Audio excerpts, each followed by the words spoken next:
How to install matplotlib in Python. First, let's install Python. How to install the latest version of Python, that is Python 3.14.7 on Windows 11. First, you need to go over to Google and search install Python. You want to click on the first link that comes up from python.org, that being the one that says download Python.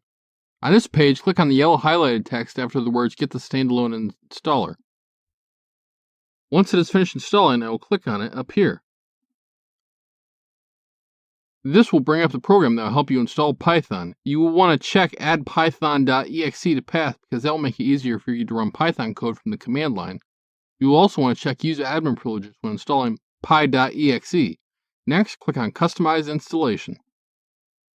Since all the options are selected here, click the Next button.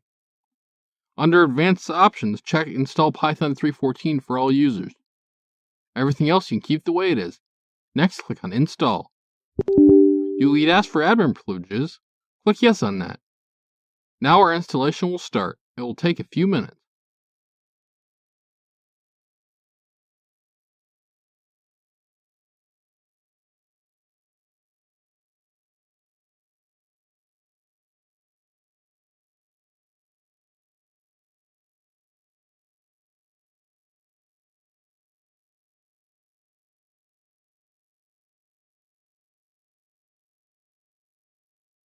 Once your Python installation was successful, you can simply close this window.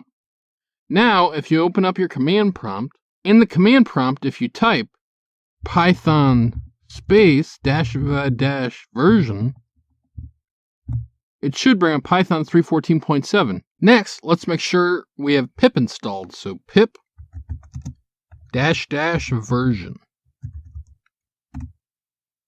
You'll see it says the version, so we have successfully installed pip along with Python. Finally, let's install matplotlib. So we will do pip install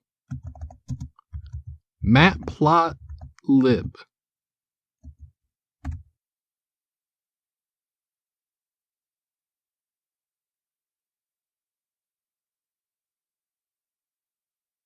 Okay, now we've successfully installed matplotlib in Python. This has been Jacubication. Like and subscribe to learn more.